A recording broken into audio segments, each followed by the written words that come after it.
Bir necha o'yinlardan beri Manchester City'ning zaxira o'rindig'ida qolib ketayotgan o'zbekistonlik futbolchi Abduqodir Husanovga Ispaniyaning Barselona klubi qiziqish bildirayotgani haqida xabarlar tarqalmoqda.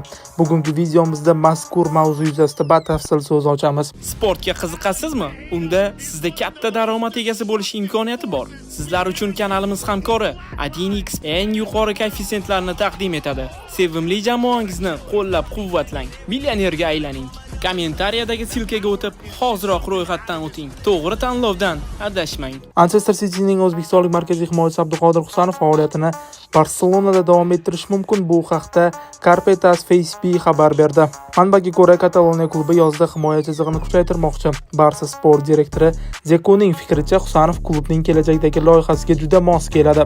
O'zbekistonlik himoyachi jamoaning himoyasini mustahkamlashi mumkinligi aytilmoqda.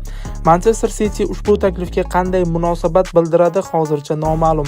Barselona sotib olish sharti bilan uni ijaraga olish variantini taklif qilishni rejalashtirmoqda. Eslatib o'tamiz, Abduqodir Husanov yanvarda Manchester City safiga kelib qo'shildi. U shaharliklar safida 9 ta uchrashuvda maydonga tushib, bitta gol muallifiga aylangan. Shuningdek, boshqa manbalar ham Barselona rahbariyati o'zbek futbolchisini tarkibga qo'shib olish masalasini muhokama qilayotganini tasdiqladi. Klub sport direktori Deko Abduqodir Husanov Barselona amalga oshirayotgan loyihaga yordam berishiga ishonmoqda. Bu mutaxassis o'zbek futbolchisining Fransiya, Angliya chempionatlarida, Yevropa miqyosidagi xalqaro turnirlarda ishtirok etish orqali to'plagan tajribasi, to'pni yaxshi nazorat qila olish va boshqa xususiyatlari kataloniyaliklar o'yin uslubiga to'liq mos kelishini tasdiqlamoqda. Eng muhimi esa Manchester City'da yuzaga kelgan vaziyat salohiyati yuqori o'yinchini moliyaviy foyda bilan transfer qilish imkonini berishi va bu fair play talablarini bajarishda muhim omil ekani aytilyapti.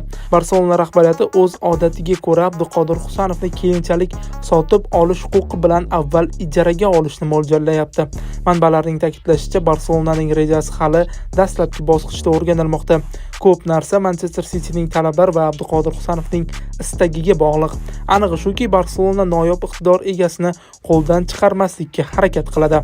Siz nima deb o'ylaysiz? Husanovning Barselonaga o'tishi qay darajada to'g'ri qaror bo'ladi? Bu borada izohlarda fikrlaringizni yozing.